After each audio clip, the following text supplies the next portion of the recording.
The Legend of Snow White. Next episode 5.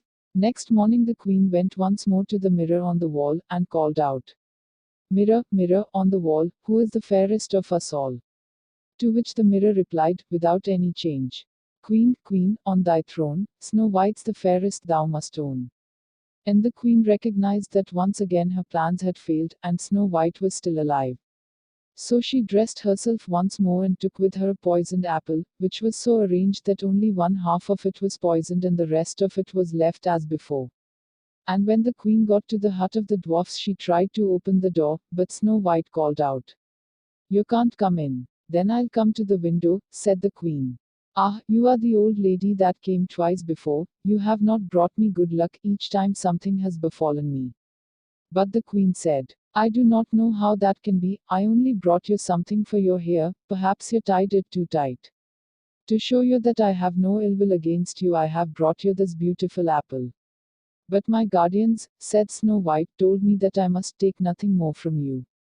"Oh, this is nothing to wear," said the queen, "this is something to eat.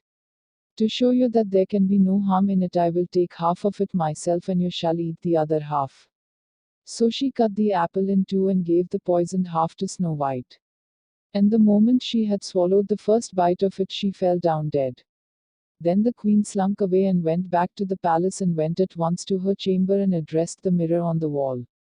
"Mirror, mirror, on the wall, who is the fairest of us all?" And this time the mirror answered, as it used to do, "Queen, queen, on thy throne, the greatest beauty is thine own."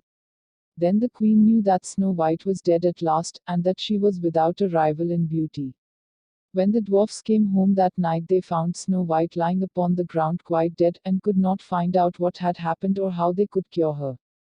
But though she seemed dead, Snow White kept her beautiful white skin and seemed more like a statue than a dead person.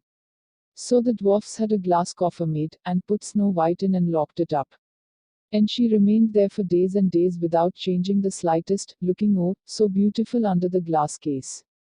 Now a great prince of the neighboring country happened to be hunting near the hill of the dwarfs and called at their hut to get a glass of water.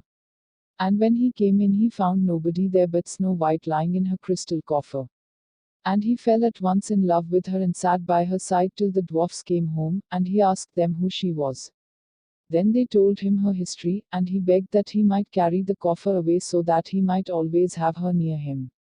At first they would not do so. But he showed how much he loved her, so that they at last yielded, and he called for his men to carry the coffer home to his palace.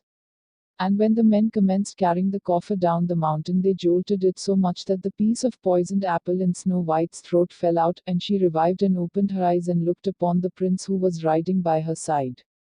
Then he ordered the coffer to be opened, and told her all that had happened. And he took her home to his castle and married her. After this happened, the queen once more came to her room and spoke to the mirror on the wall and said, "Mirror, mirror, on the wall, who is the fairest of us all?" And the mirror this time said again, "Queen, queen, on thy throne, Snow White's the fairest thou must own." And the queen was so enraged because she had not destroyed Snow White that she rushed to the window and threw herself out of it and died on